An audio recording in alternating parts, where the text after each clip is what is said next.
បញ្ហាអ៊ីរ៉ង់និងអ៊ីស្រាអែលមិនទាន់បានបិទបញ្ចប់ដោយងាយៗនោះទេបន្ទាប់ពីអ៊ីស្រាអែលបានវាយប្រហារខ្លាំងក្លាទៅលើទីតាំងយោធានិងនុយក្លេអ៊ែរអ៊ីរ៉ង់កាលពីម្សិលមិញ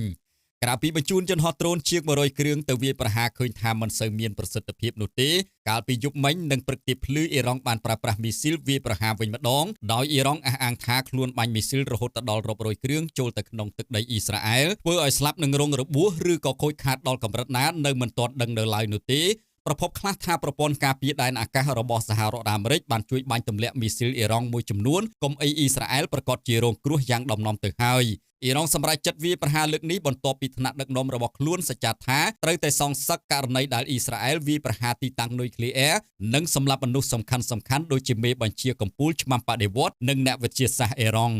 ប្រមុខដឹកនាំអ៊ីស្រាអែលលោកនេតានយ៉ាហ៊ូបញ្ជាក់ថាប្រតិបត្តិការសងសឹកដើម្បីចាត់ការកម្មវិធីនុយក្លេអ៊ែរអ៊ីរ៉ង់មិនទាន់ត្រូវបានបិទបញ្ចប់ត្រឹមនេះនោះទេលោកថាយុទ្ធនាការនេះនឹងបន្តធ្វើដូចជាភ្លៀងរលឹមជារៀងរាល់ថ្ងៃទៅមុខទៀតរហូតដល់ដំណាក់កាលមួយដែលអ៊ីស្រាអែលដឹងច្បាស់ថាអ៊ីរ៉ង់លែងមានអ្វីជាគ្រោះគំរាមកំហែងចំពោះសន្តិសុខជាតិរបស់អ៊ីស្រាអែលតទៅមុខទៀត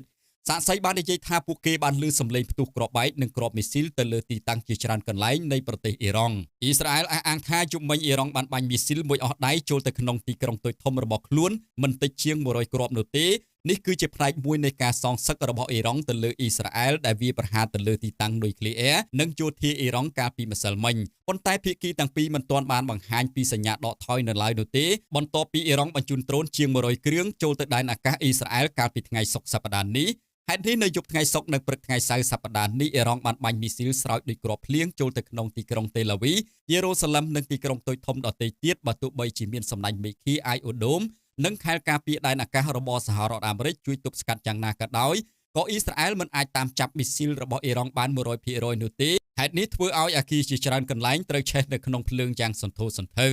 កាលពីល្ងាចថ្ងៃសុក្រទាំងអ៊ីរ៉ង់និងអ៊ីស្រាអែលសុទ្ធតែអះអាងដូចគ្នាថាមីស៊ីលរបស់អ៊ីរ៉ង់បានបាញ់ចូលទៅក្នុងទឹកដីអ៊ីស្រាអែលពិតមែនចំណែកប្រជាជនអ៊ីរ៉ង់នៅក្នុងទីក្រុងតេហេរ៉ង់ភាគខាងជើងបានអះអាងថាពួកគេបានឮសំឡេងផ្ទុះគ្រាប់មីស៊ីលនិងគ្រាប់បែកទម្លាក់ពីលើយន្តហោះទីភ្នាក់ងារសារព័ត៌មានអ៊ីរ៉ង់ផ្សាយថាអ៊ីស្រាអែលបានវាយប្រហារបន្ថែមទៀតពិតមែនរហូតមកទល់នៅពេលនេះគេមិនទាន់ដឹងថាការវាយប្រហារគ្នាទៅវិញទៅមកនៅពេលនេះស្លាប់រងរបួសឬខូចខាតទ្រព្យសម្បត្តិដល់កម្រិតណានោះទេ